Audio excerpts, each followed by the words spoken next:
Welcome to the Total Soccer Show. My name is Daryl Grove, and I'm joined by a man who's running scared of the TSS derby. He's leaving town. His name is Taylor Rockwell. Hello. Hello. You will get no joyful response from me. So it is Manchester United versus Wolves this Saturday, 10 a.m. It's on NBC Sports Gold, so not everybody will be able to see it. I was really hoping we'd be watching it together. But you're leaving town. You're going to be going to former TSS co-host Albert's wedding. I'm just saying, big words from a man who still owes me $10 for not believing his team would get promoted. Just saying. How did you get Albert to schedule his wedding for this day so you wouldn't have to watch this game with me? I cannot wait for you to lose.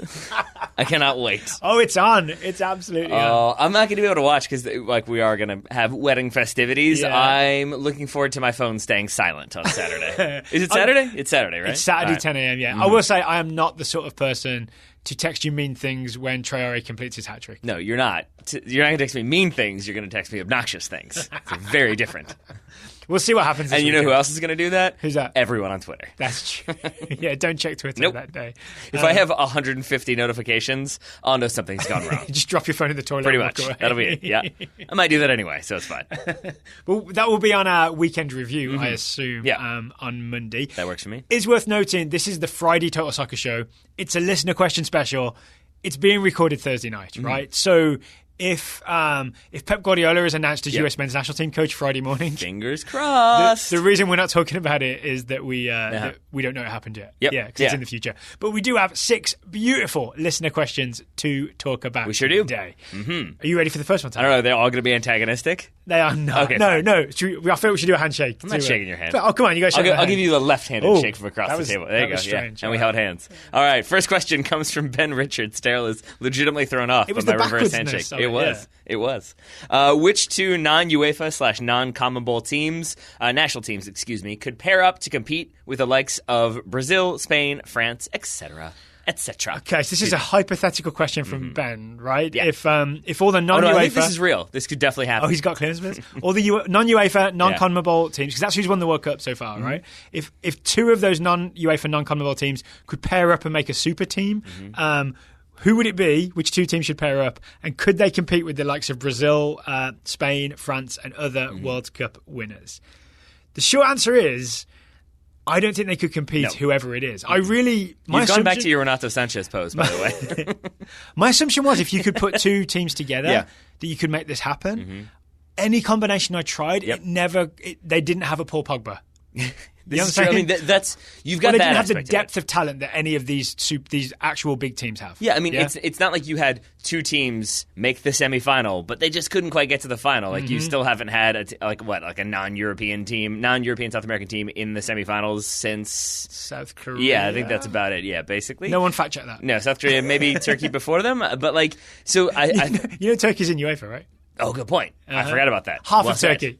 Yeah, well, it's like 90% of Turkey is in Asia, but whatever, it's fine. So I mean, I think that you're definitely right. That's part of it. But the other aspect, I know this is a sort of absurdist hypothetical question, but it's worth noting that it's the same thing in my mind as an all-star team to some extent. It's really hard to get disparate groups of people to come together to form a collective whole. Right. So you've got language and cultural divisions that could be problematic as well. Yes, if we were doing this realistically, I think it would be tough because it's not a national team when you combine 2 national teams, right? Because there's all kinds of differences.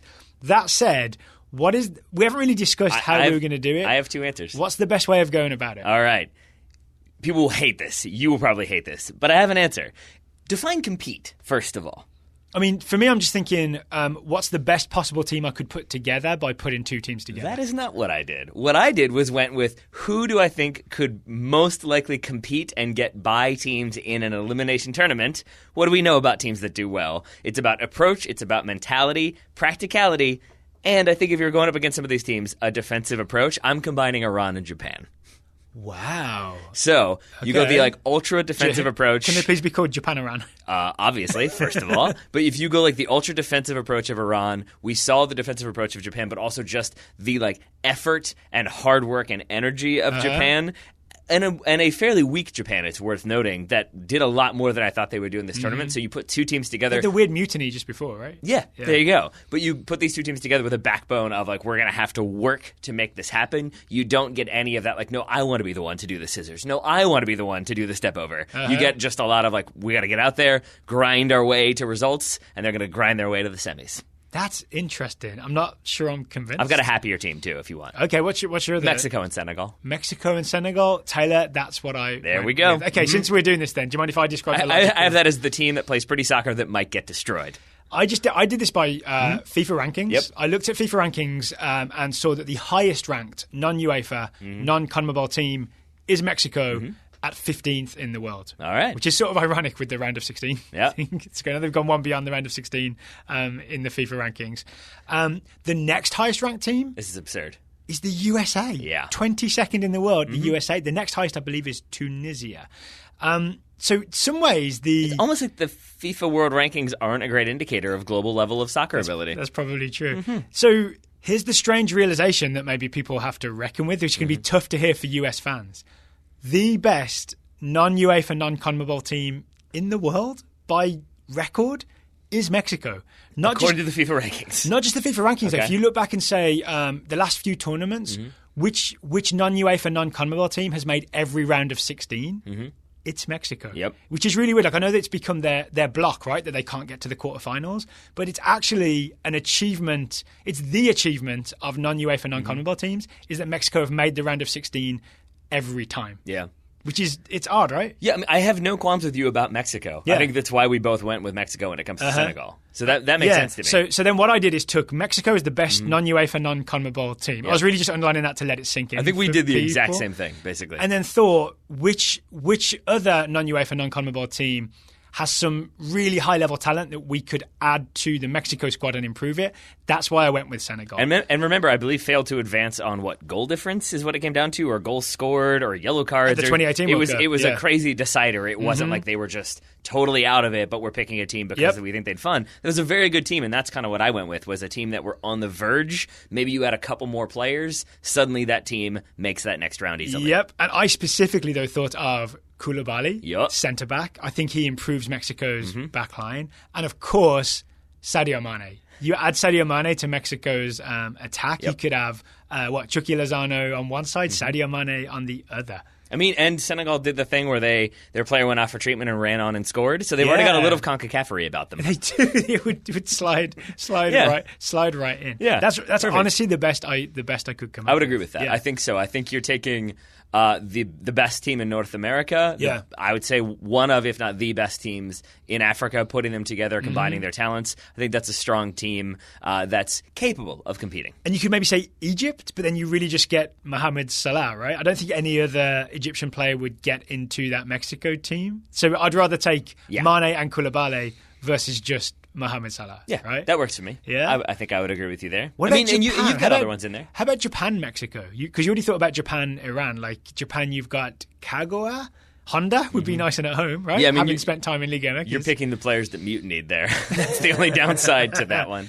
Actually, I would imagine Japan are in some sort of rebuilding phase now, where they do start giving chances to that next generation of talent. I'm saying Idrissa Gana would have also been a Juan Carlos Osorio favorite. I feel like he would have looked good in that Mexico midfield too. Yeah. So I think I go back to that one. I mean, you could probably do other combinations with. They are Mexico. lacking a defensive midfielder, right? Yes. Yeah. It is a slight bummer as a fan of the U.S. men's national team that the obvious answer is Mexico plus another team. Well, how about this? Like if the US didn't live up to its own standards in 2018 World Cup. They didn't? By not making it. Did something happen? Something did happen. It shall not be talked about, but it happened in October 2017. If the US did play up to its level, is there an argument that the US is the next best team in non-UEFA, non-CONMEBOL? All right, I'll say this. It's not as absurd of a question as it might sound. Okay. Given what we've just talked about. That's damning my question by faint praise. Well, yes and no, because I think number one is that we're talking about a U.S. team that failed to qualify at I would say not historically because there was that whole 40-year period, but it's a low period for the U.S. And I think also you and I are sort of hardwired to not go overboard when it comes to U.S. We weren't there before the USA-Argentina game in the Copa America Centenario picking USA over Argentina. We were saying it's going to be Argentina. That's why our Fox Sports contracts were cancelled. Exactly. Right? Exactly. That's the reason. Sorry, Alexei. If you're listening. But I think if you remove those for a second and you think about it, it's not that ridiculous to look at it and think, yeah, Christian Pulisic makes that Mexico side better. Weston McKennie may as well. Mexico weren't particularly... They already got Jonathan Gonzalez. There we go. They weren't particularly strong when it comes to Brooks center backs. Exactly. That's Mexico what I was about to say. Better. Matt Miazga as well, I think. So there's definitely a case to be made that you put a few Americans on that team, emphasis on few, and I think that it really does strengthen them. Interesting. Okay, next question then. Yeah. Could that team compete with Brazil, France, Spain, etc.? I mean, Mexico almost competed with Brazil, so there's that. I mean, yeah, that's true, right? Yeah. Mexico gave Brazil a run for their money. Yeah, I mean, I think it also comes down to if the question is, are these teams capable of playing like Jogo Bonito and playing that level of soccer? No. I mean, that's the situation we're in right now. That's why you have Brazil, Spain, and France winning things. You don't have Mexico and the United States winning the World Cup. I think so. My summary of this then is to say that no matter which two non-UEFA, non-CONMEBOL teams you put together, none of them will have the depth of talent that somewhere like Brazil, Germany, Spain, France Except for around Japan. Except for around Japan in Taylor's mind. Yeah. But you know what I'm saying? It's normally like you can take two great players from one team, a couple of great players from another team. You still don't have the 23 great players that France had last summer. Yeah, exactly. You know what I'm saying? Yeah, exactly. All right. I guess that's fun. We'll keep waiting until the rest of the world gets better. Yeah. Right? Project 2010, though. It's totally going to get it off the ground. We're good. We're good. Well, yeah, what happens to something like that when it's 8 years in the past? You pretend like it never happened, or and you throw those shirts into the ocean. Yeah. Oh, yeah. Next question is not entirely soccer related, but I'm excited to answer it anyway. How about that? I like that you said not entirely when it begins with non-soccer question here, fellas. I didn't read ahead. Ryan Marzak. Yeah. Ryan Marzak asks, non-soccer question here, fellas. I work in broadcasting. Doesn't say like specifically how or why. I'm looking to potentially start a podcast of my own. Do you have any tips on starting a new podcast? Any pitfalls I should try to avoid? Any professional tips would be appreciated. And I did email Ryan and say, hey, do you want to just answer this via email? And he said, no, I'd love to hear you talk about it on the show. So here we go. All right. Here we go. I would say... You want to like trade back and forth? We'll go sure. what, yeah? I would say you kind of got to try to figure out... This is going to be conflicting piece of advice theoretically, but I think it makes sense. I would say do what you say you're going to do. Like if you've established, I'm going to do... a podcast about the Richmond Kickers. Don't make it the Richmond Kickers, but when the U.S. plays, I'm also going to talk about the U.S. national team. Interesting. Like, I think to keep it on topic is the way to go, but because you might pull in listeners that way, but then suddenly if you change it up and do other stuff, you might lose people because they don't quite know what the podcast is. That said, one thing I think we learned pretty quickly is that you've got to be able to adapt your approach, because what I thought would definitely work when doing a podcast did not work in a lot of occasions, and we had to be like, okay, that's not working. This format needs to be changed. We can't do 4 topics on a show. We're going to do one show about one topic. Okay, so that's a good example of something I wanted to talk about, which is don't expect your first episode to A, be any good. Nope. Or B, be what you thought it was going to be. Or C, expect many people to listen to it. You can't launch a podcast and suddenly have thousands of people listening to it and have the exact format correct. You got to learn as you go. And in hindsight, I mean, we learned this as well, right? It's probably better that not loads of people are listening to your first episodes. So even though they're published and they're out there, and you should be proud that you put it together and put it out there, just know that it's going to get better and more people are eventually going to listen. Yeah. I want to go off that and say, I think I've said this before, but I'll repeat it. Podcasting isn't what like sitcoms make stuff look like, which is like in every sitcom, like when Peter starts a radio show on Family Guy, or he starts his own TV network on Family Guy, or whatever it is, like it becomes everybody watches and the whole town loves it, and suddenly he's this celebrity. And I think that's how it works. There's the Dolly Parton movie. We don't get any downloads in Quahog, right? We do not. But like Dolly Parton has that movie. Wait, is it a real town?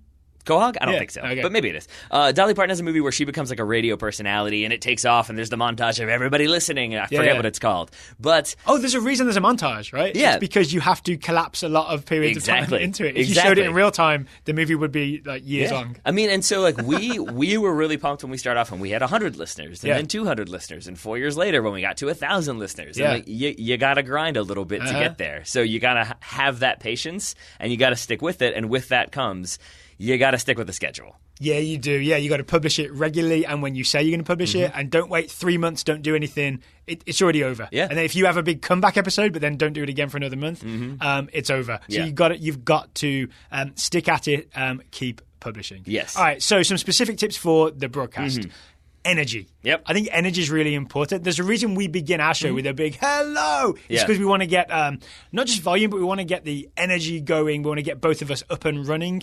If I hear a show that starts very slow and downbeat and the people are talking slowly, I just kind of feel like this isn't going anywhere. I don't know what's going to happen. I would say the one point that I might disagree on, because my wife listens to some what is she? The Strangers, I think, is the one she listens to, where it's very quiet and it's very talks like this, and there are those types of podcasts. I guess that's true. Yeah, we're not that type of podcast. Yeah. But I think it depends a lot on the subject matter and the overall approach that you're going for, and if that's going to be your consistent way of doing it because it's about a calm, serious, straightforward topic, that's fair. That's fine. But if you're talking about movies or pop culture or sports, talking about sports in a very dry way doesn't really lend itself to overall listening.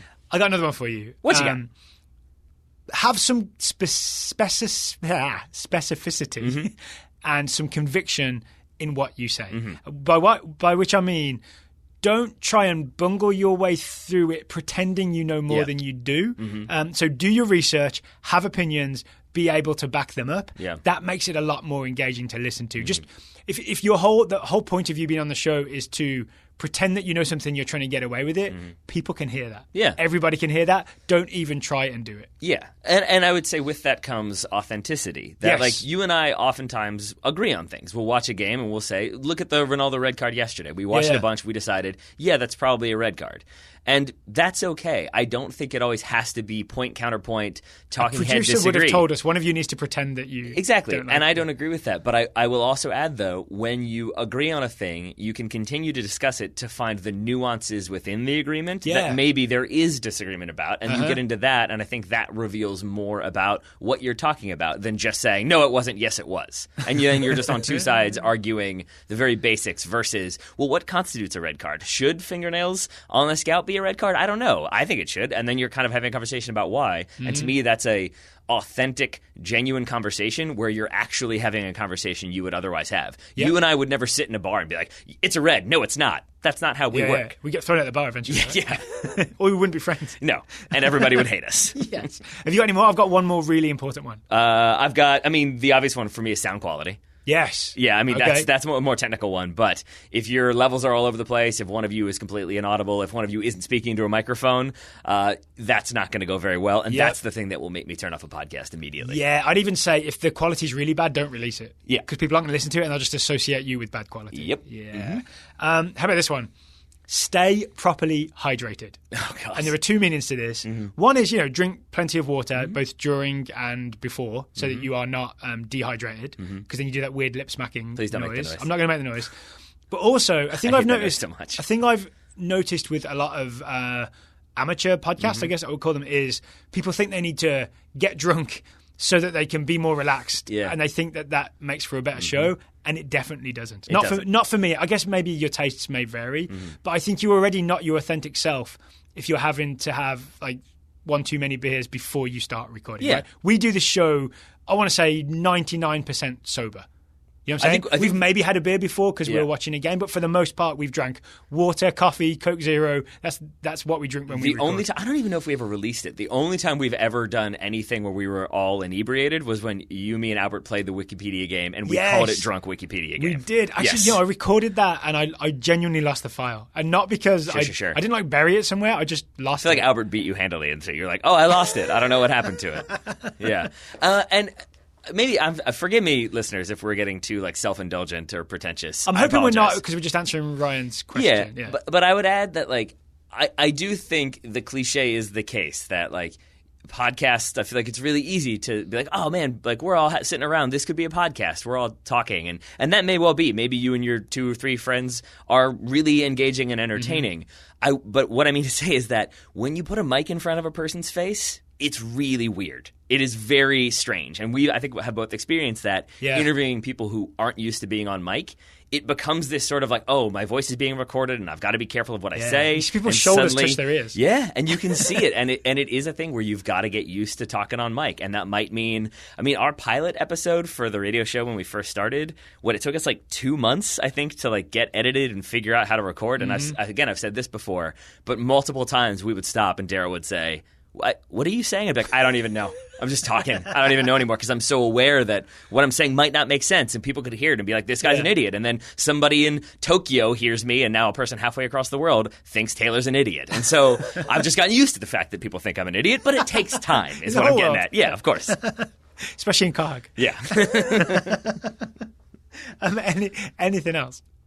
Start a podcast. Do it. I mean, it's a great job. It's one of my favorite jobs I've ever had. It's this and scooping ice cream. Where did you scoop? Bev's? Uh-huh. Oh, yes. In Carytown when I was between my junior and senior year. Richmond Institution. Yes. Okay, Ryan, if you have any other questions that we didn't answer, please email us and we'll answer via email. Yep. I guess we can't keep doing this on the show, right? Because then we become a podcast about podcasts. Yeah. A podcast about podcasts. Oh, actually, I'm happy to plug this as well. Use Libsyn as your podcast host. Yep, 100%. We use Libsyn. They don't advertise with us or anything, but they are absolutely wonderful as a place to host your files and publish to iTunes and everywhere else. And troubleshoot. Really good customer service. All right. Next question. Yes, sir. Okay. Next question comes from... it comes from Guy Yedweb. You should ask it. I'll take my guess, but you've done the research. So I'll take my rough guess, and then we'll see what you can actually answer. Next question comes from Guy Yedweb. Guy wants to know, he's watching the UEFA Nations League, do the smaller national teams make more money because of the UEFA Nations League? When I go into my paid ESPN Plus subscription, I can see games like Andorra versus Kazakhstan and Kosovo versus Faroe Islands, which I'm sure ESPN wouldn't be buying the rights for this if they weren't bundled with England versus Spain and so on. So do we know how this money is being reinvested into the smaller federations? No, I don't know how it's being reinvested. I'm assuming it is, though. I'm assuming they probably do make more money. I doubt it's as specific as, they're on ESPN Plus now, so they get more money. But I'm going to assume as part of the agreement to get everybody on board for the UEFA Nations League, there was more than just a discussion. There was something written down about how the revenue would be shared amongst teams based on, size or ability or ranking or what have you. But I'm guessing there is more money going into those federations. So the answer is yes and no. Okay. There is more money going into the federations, the smaller federations, than previously, but it's not really because of the UEFA Nations League. It's because of a deal that was struck back in 2011 where all the UEFA nations agreed. Such a good time. All the UEFA nations agreed to sell the media rights centrally, meaning England don't sell their rights on their own and the Faroe Islands don't sell their rights on their own. All the UEFA nations, is it 54, I think, nations, let UEFA sell them centrally, and then UEFA disperses the money from there. That makes sense. So in that way, Andorra, Kazakhstan is bundled with England, Spain, right? That makes sense. And then once UEFA has all that money, it does distribute more money to the bigger teams. There's a formula where apparently half of the money is distributed according to how big your media market is, and the other half is split evenly between all the nations. Yeah. Faroe Islands still ends up with a better deal in that case, right? Yeah. So if they just straight up sold their own TV rights, no one's bidding for it. I mean, outside of the Faroe Islands, probably, right? Yeah. There's a chance that I'm reading too much into Guy's question here, and there's a chance you won't have an answer to what I'm about to ask you, but in terms of how it's being reinvested, it's safe to assume that basically the revenue is just given to the federation. The federation does what it will with that money. I'm assuming it's not like UEFA has a plan that if you want this money, you have to pledge it to youth development or academy systems. It's a bit like MLS, where there is some bonus money if you do certain things. All right, so the problem is here, I've really tried here. I emailed ESPN to see if I could find out how much they paid for the contract. They didn't want to just throw that one out there? They didn't get back to me. I emailed UEFA to ask how much... Please tell me you emailed info@ESPN. No, there was a media contact to ask about, after the press release announcing the rights that they'd bought. So there were no... UEFA as well, no numbers came back. But there is a UEFA financial document that I think they have to release. They don't say how much went to each association based on TV money, right? So we don't have that answer. But they do have a thing called Hat Trick, which is basically a program where they will give money directly to member associations for federation improvements, right? So 3.5 million euros a year goes to every federation that needs it, along with a bonus 2 million euros to be spent on specific UEFA things. By which I mean, if there's a UEFA youth futsal tournament, and maybe Kazakhstan is thinking, we don't have the money to, put together a UEFA youth football team, a youth futsal team to send to this tournament and put them in a hotel, all that. They will make sure the money is there for that kind of stuff. That makes sense. All right, so there is money from UEFA going to smaller nations. Do you know why I'm making the face I'm making? I don't. Because, really? We just had to just go with any random soccer term. It's call it hat trick. They couldn't think of It's called Hat Trick 4. I don't know. There is information about why it is. I didn't read why it was titled such. Should we just move swiftly on? Yes, let's move swiftly on. Right, here's the thing I do know. That, So the other thing is guys kind of assuming that the value of the UEFA Nations League is really high. Yeah. I'm not sure that that's true. So the way that UEFA sells these rights is it sells, let's say, Euro 2020, the actual tournament that happens in the summer. It sells that as one rights package, right? Separately, right? Then there's this other bundle that is the Euro 2020 qualifiers, 2022 World Cup qualifiers for European nations, friendlies that are just all European teams, and UEFA Nations League. That's all bundled together, 2014 to 2018, 2018 to 2022, and sold as a package. ESPN bought that package. Okay. Yeah. And I saw rumours that the previous package was 50 million. That's what ESPN paid. Sorry, what Fox paid and then sublicensed it. The current package was $100 million. But that's not that much money when you think how many games they're buying, right? Yeah, it's true. I mean, to you and me, it's a lot of money. To them, probably less. Yeah. But then also it's sold around the world, right? So eventually it becomes a lot of money when you add it all up. Yes. But basically, the UEFA Nations League is not so valuable that suddenly Kazakhstan is drowning in UEFA Nations League money, right? They should stick to selling potassium. Of course, the greatest potassium in the world. I would say that is a great answer by you. I think the most important thing is that we need to pull the audio out of context, so we get Daryl Grove saying, Guy is assuming there's a lot of value in the UEFA Nations League. I'm not sure that's true. I just want to pull that out so that whenever Daryl says he was all about the UEFA Nations League, I can play him the audio of him saying he's not sure there's value there. Sorry, there's one more thing. I forgot about this. There are also solidarity payments for playing in the UEFA Nations League. So if you're in the higher league, League A, every team gets 1.5 million euros. League B, 1 million. League C, 750,000. League D, 500,000. You get that same amount again if you win your group. All right. There you go. So a bit of extra money there available to teams. Money. Yeah. I'm just preparing for jingle singing because we've got 3 more questions to go. But first, we want to talk about today's sponsor, The Athletic. The Athletic is back Daryl's frantically pulling out his phone. He's got to get the Athletic app out. I don't want to say I'm looking at the app right now if I'm not looking at the app right now. All right. First thing to know about The Athletic, get the app. If you've already got a subscription, reading it on the website is great. Reading it on the phone is great. But get the app. It's much, much better. Can I give a piece of advice? Yeah. Or you can do what I do, which is get the app, recognize the value of the app, forget you have the app, constantly load it on Safari, and wait forever for it to load. That's not the Athletic's fault, right? No, it's not. That's your phone's fault. That's my old phone's fault, yes. So, what has caught your eye on The Athletic lately? Sure. I really enjoyed Paul Tenorio's article. I forget the title. You have it in front of you. I'm sure you can find it.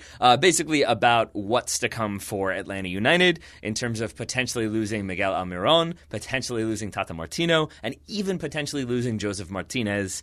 So kind of looking at who they might try to replace Almiron with, what they might do to keep Tata Martino there, or what they might do if Tata Martino goes. It's a lot of really good information that probably is causing Atlanta fans a lot of anxiety. I can't find it right now. Okay. So can you give any light spoilers? Yeah. I think Paul's one of article? the things I thought was really interesting was he kind of looks at 4 different ways Atlanta could go about replacing Almiron if they were to replace him, and it gives an interesting insight into what different MLS teams do. So they could go we're going to get another really young player and give him time to develop. They might go with a player in their prime. They might go with a player who's already there. Then there's one more option. So I don't want to give away too much, but basically just thinking about all of the possibilities they have, it reminds me why I'm happy I don't run an MLS franchise.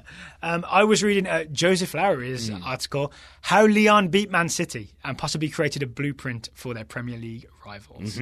So Joseph Lowry, I first became aware of him, Joe Incleats, on Twitter. His articles for The Athletic are great because it's like a long-form tactical breakdown with diagrams and video, and he's very good at writing in clear language and making tactical things understandable. And they remind me of like the Twitter threads that he had that first kind of brought him to your mind and thus to my mind is how it works. And I like to imagine him not having to write them in the Twitter condensed like certain number of characters format, just being like, look at this leisurely 250 characters for this one. Do you think Joseph Lowery writes 280 words of his story and then sends it to George at The Athletic, and then he writes another 280 words and sends, and he asks George to unthread them? If he doesn't, that's how I'm going to send George articles from now on, yes. Oh, that would be glorious. There's also, I read a really good story by Melissa Reddy, who's the Liverpool writer, about James Milner. It's sort of a celebration of James Milner. I learned some stuff in there that I didn't know. Apparently, when he left Manchester City, I don't know if I just had this wrong in my memory, I assumed he was just sort of let go. Apparently, Man City and Pellegrini were desperate to keep him. They made him improved offers to try and get him to stay at Man City. Pellegrini called him the most complete English player. Saying things like, he's not the fastest, he's not the best in the air, he's not the best passer, but there's no other player that has the high qualities that he has in each category. Wow, I did not know that. I thought the same thing. I just assumed he was surplus to requirements. He's also apparently hyper-competitive and a super perfectionist in terms of always improving. That's why he's 32 and seems to be getting better. See, I've thought this before because there are all the jokes about, like, do you remember the one recently where he was like measuring Easter eggs, was it? Yes. To find the exact right one? He was doing he was parodying the boring James Milner Twitter feed. Or is there a case to be made that like he's that much of a perfectionist that like it has to be the perfect length, and so he's going through being like, I only want the perfect ones. That's how specific I am. Maybe that's true. I hope we live in a world where that's true. But I enjoyed Melissa Reddy's celebration of James Milner. She spelled it wrong. She kept spelling it with a J. That's weird. Not H-A-M-E-Z? No? All right. On The Athletic. All right. So we enjoy The Athletic. If you would like to check out The Athletic or just go ahead and subscribe to The Athletic, you can do so, and you can do so at a discount. You can. If you get a one-year subscription, you get 40% off. If you go to Sing it. theathletic.com/TSS September. Come on. How do you do it, Taylor? TSS September. TSS September. Yep. T-SSS. I ruined it. I've ruined everything. So to be very clear, it's TSS September. There we. Now you got 4 S's in there. Yeah, you got to really hit the S and then stop. Let's try one more time. Yeah. TSS September. There we go. Theathletic.com/what Taylor just said. Yeah. Easier still. Don't sing it into your phone. Maybe try singing it to Siri, see if she takes you there. Or you can click the link in our show notes. So 40% off an Athletic subscription at theathletic.com/TSSS September. Yeah. I still don't really believe that there are people out there with a Siri who is actually helpful as opposed to my Siri who just randomly chimes in with like, I'm sorry, I didn't hear your question when I asked her a question. And then when I'm just talking to you, she suddenly is like, Stonehenge isn't located in Richmond. I'm like, what? When did that ever become a thing that you thought I needed to know? Thank you, Siri. Are you ready for the next question? I am. Okay. Next question Apple, not a sponsor of the Total Soccer Show. Not with that attitude. Next question comes from DJ Ringus. DJ wants to know, would a West Indies football team, similar to the West Indies cricket team, be dominant in CONCACAF? I've just realised it's probably going to take me explaining the West Indies cricket team. That would be helpful. A little bit, right? Yep. Can I ask you, were you familiar with the West Indies cricket team? What's cricket? Okay. Seriously, no, I was not. Okay, so what happens is in cricket, rather than Jamaica having a team and Trinidad having a team and the British Virgin Islands having a team, there is just a West Indies team that is all basically the English-speaking Caribbean nations combined to form a West Indies cricket team. And they are, actually, I don't follow cricket right now, so I have no idea if they're any good, but historically, it's a very, very good team. Okay. Yeah. That makes sense. It's basically an all-star West Indies team, but then they compete against England and Australia and New Zealand and South Africa and India, Pakistan and all the other cricket-playing nations. It's almost like British had this weird global influence where they had lots of land and like made their sports be played there or something. Can we please not talk about the British Empire? You don't want to? Sad. No. Why not? Because it's not a proud history. It's not a proud history. So DJ is asking if the... it really was hilarious to me that you just listed all former colonies and it's like, yep, that's one. Yep, that's one. Yep, that's one. If the footballing nations of the Caribbean... I think we should expand this to not just be the ones that play cricket, because that obviously has the English influence, but if there was a West Indies football team, would it be dominant in CONCACAF? My answer is no. Okay. In terms of they would not be dominant. I don't think so. Because I think I went through and looked at probably if you were to go the route that we went with the teams that would be included there, you're looking at like the best players from Jamaica, from Trinidad, from Haiti. I don't know if that gets you to the level where you are dominating CONCACAF. Yeah. I think it gets you to the level where you are qualifying for the World Cup, but maybe not automatically. It gets you into that third or fourth spot, I think. That feels right to me, because quite often we've seen either Trinidad or Jamaica in the hex and either making it or coming close. I think Trinidad finished bottom this time, despite like the havoc they wreaked on the US. Yeah. Trinidad finished bottom of the hex in the end. So it's obviously a better team, but it's not going to be dominant, right? You're still not going up against Chucky Lozano and winning matches. But you do have, say, Andre Blake in goal. You have Leon Bailey, Levi Garcia. Levi Garcia. Great wings. Jovan Jones, Derek Etienne Jr., Carlins Arcas is a Haitian player playing for Auxerre, or however you pronounce that team. But you might get Junior Firpo and Mariano. I think they both are not going to be playing for the Dominican maybe Republic. You could persuade them. maybe. But again, I think that you could put together a more than capable team that would cause problems in CONCACAF qualifying. But are they going to finish top of the hex ahead of Mexico? Probably not. I also think maybe CONCACAF needs the teams, right? If there became a West Indies team and we lost a lot of those nations, suddenly CONCACAF's a lot smaller. Yeah, but I mean, you could make the argument that, like, as you just pointed out, only one of the teams we mentioned was in the hex. Yeah. So you replace Trinidad with a team composed of all these players. Maybe they finish a little higher up the table. Interesting. All right, here's a follow-up question. Sure. Do you think players of dual nationality, I'm thinking maybe English-born players, but say they have parents or grandparents from St. Kitts, right? Some of those players decide not to play for St. Kitts because it's a haul, right? To go over there and play in CONCACAF. It's a haul, H-A-U-L? Yeah. Cool. All right. I thought you said a hole, and I was like, you have never been to St. Kitts before, have you? H-A-U-L. Okay. I can't afford to go to St. Kitts.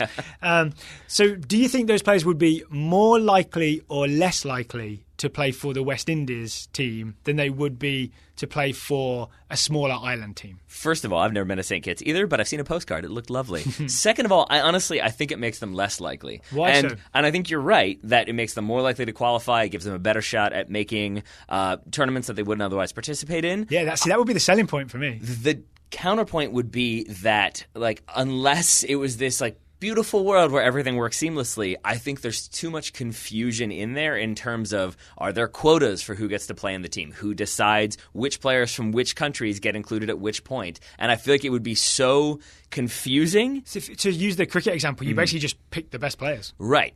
Yeah, but that's theoretically how it goes, but who does the picking and from where? And is there a guarantee that, like, you're always going to be in there, or is it going to be, oh yeah, we'll call in some players from this team now, but next time it's going to be this team and we want to spread it around a little bit? I appreciate that, like, it could theoretically be the best players, but I think it would be, you at least wouldn't get them right away. Maybe once it was more established and you understood how it would work, then it would work. I think long term it could have a bit more of a draw if it's a team that looks like it's going to do something. Yeah, potentially. Yeah, but then you have the counter argument of, like, is it less of a draw to represent, like, the country of your parents or your grandparents if you're not actually representing that country? That's true. Yeah, you're only representing a sliver of it as part of this big amalgamated thing. My grandparents were from this region.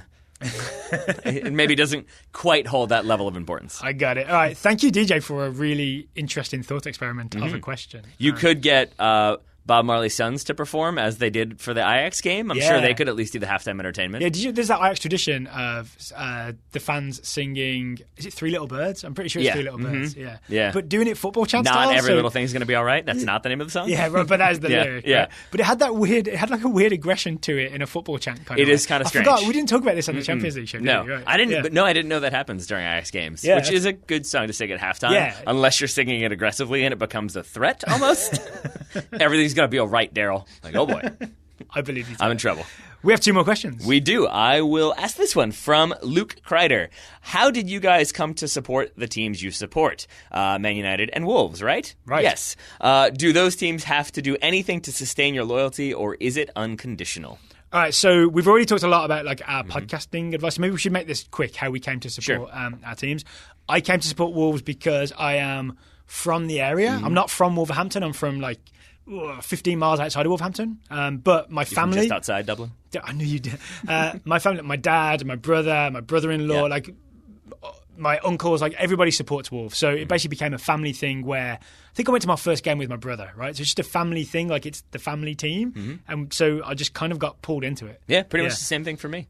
Manchester United family team, went there every weekend. No, it comes down to I grew up at a time when you couldn't watch soccer very easily on television. They were sort of the only game in town, and even then it was like highlight packages on PBS randomly. But the bigger point would be the Richmond Kickers at the time, when I was like 12 years old, were coached by Dennis Viollet, who's a former Manchester United player. I don't know if he is responsible for it, but you'll recall that the Kickers' first uniforms were green. And then they became red shirts, white shorts, black socks. I assume that was a Lee Cowdershaw Liverpool thing. I believe that was a Dennis Viollet Manchester United thing. Oh, interesting. And then when I would go to their camps and then eventually started like being an assistant coach at their camps, which is to say that I would run errands for the players. It's a smart way to give you a good job title to get you to do stuff. Pretty much. But I got to play goalie wars against Kickers players and it was awesome. A lot of the players themselves like supported Manchester United, and so that was the first team I ever kind of heard about. So then when I would see them on TV, I'd be like, oh, that's that team. I'll watch them, and then it kind of morphed from there. Wow. And I'm not going to lie. Could you even have imagined like the NBC Sports revolution that we've experienced? Ooh, I mean, that happened. Right? I mean, I remember having to look up to see. It wasn't that long ago. It was like 2008 that you had to like look up to figure out which channel it was on if your team was playing that weekend. Is it on Setanta Sports? If so, you got to find a bar that happens to have Setanta. And I just want to add, final thing. I'm not so big as to say, like, yeah, there's definitely a fair amount of glory hunting when it comes to me supporting Man United, at least at first. And it was like, not so much later. There's a reason why they were on TV here in the mid to late 90s. That makes sense. As opposed to Liverpool. I imagine it's hard not to fall in love with that team as well, right? You're watching and you see Cantona and all that stuff happening. Oh, I love Eric. All right, so to the second part. I think that's the only person my wife might leave me for if she ever met in person. All right. Yeah. That would be a weird experience. It would. She loves the Elizabeth movie, the Queen Elizabeth Kate Blanchett movie, and he's an actor in that movie. So I think that further intensifies the love of Eric Cantona. Has she seen Eric the Postman? She loves that movie. Looking for Eric, searching for Eric. Yeah. All right, Luke Crider also asked, do these teams have to do anything to sustain your loyalty, or is it unconditional? It's not unconditional, but it would take a lot. Everything has limits, right? Yeah, but I think basically if United were but just became unfun to watch, like sort of if what happened at the beginning of the season continued and it was just a lot of drama and it wasn't fun, I don't think I would stop watching them, but I think I would watch them less and I would focus on them less. I would focus more on Americans doing stuff, or I would watch other teams to see what individual players were doing. But you would never declare, just through boring football, you would never declare, I no longer support this team. I think it would come down to like an ethical problem. Like basically if Manchester United had like ISIS as a shirt sponsor, I'm out at that point. That's going to do it for me, I think. I mean, short of a terrorist organization, I think it would basically mean that they were doing obviously nefarious things. And that's more than just Barcelona going from not having a shirt sponsor to having Qatar Airways or whatever they have now. It would require them being... Foundation, I think it was Foundation. I think now it's Airways. Right. I think they've moved on. Yeah, there's a transition. So I think that is what it would be for me, is like that's the only thing that could make me genuinely grow to not enjoy that team anymore. I mean, some people's bar is lower, right? There's those Man United fans that went to support FC United of Manchester instead. And I think that's where maybe that would be more a thing that might make you stop supporting Liverpool or Wolverhampton. I think that's part of the reason why you had issues with the Chinese ownership group in a way that, like, I don't like the Glazers. I don't think they've been particularly great for Manchester United. But I don't have that same level of animosity because I didn't grow up there. I didn't grow up in this club that was fan-owned and beloved by fans, and suddenly these people take it over, and I don't want to be part of that anymore. I grew up in America where every team is owned by a millionaire except the Green Bay Packers. And one of them's even owned by the Glazers. Right? Exactly. Yeah. For me, if Wolves ever have fewer than 50% of their players are Portuguese, I just can't. I can't keep supporting them. I wouldn't be okay with it. That's fair. That's what you've been saying for years. Right. For years. It's why you stopped supporting them for a while. I've only just recently come back around. I would say there's no level they could drop to where I would stop supporting them, right? Yeah. I've been down in League One with them in the last few years. Right? I mean, they were harder to watch, but I still check the results every week or tried to find and watch if I could. So it's not so much that. I think it's the same as for you. It's an ethical thing, right? If they suddenly decided were only having white players, I'd be out on Wolves pretty fast. Yeah. Wolves suddenly have a pro-apartheid policy for no apparent reason. I'd be very much out. That's on pretty Wolves. much it. Yeah. For them, I mean, that's obviously an extremely extreme example. Yeah. But anything that just ethically, I mean, I think ISIS is up there too in terms of extreme so examples. anything that ethically didn't sit well is the reason I would stop supporting Wolves. There's almost no football reason that could get me away from them. And I would extend that to, like, I don't love that Manchester United are very proud of their noodle sponsorships, but a corporation being a corporation, I know it makes people sad to think of a football team as a corporation, but it's a global entity. That's what happens. Actually, let me ask you this. This is different to to Luke's question, but we eat noodles, right? Yeah. In the office. Do you know who the Man United noodle sponsor is, and do you buy their noodles? No, and Nissan, I think, is the name in reverse order. It's not a great sponsorship then, right? I think it's their, like, Asian noodle, like their East Asia noodle sponsorship. Oh, it's not even aimed at... No, they've got one, like, same way that, like, Arsenal have, like, a Nigerian credit card company as their, like, official credit card of Africa for you Arsenal. You can only get that in Nigeria. I believe so, yes. Understood. All right. Yeah.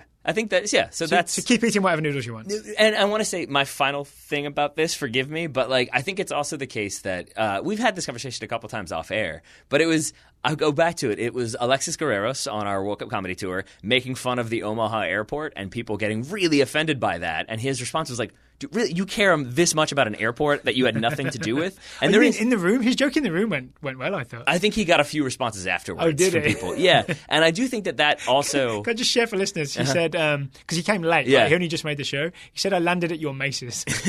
Oh, that's the airport? Yeah. His timing was better than mine. It was good. It was real good. But it was a good reminder that supporting an institution because you like that institution is not a great idea.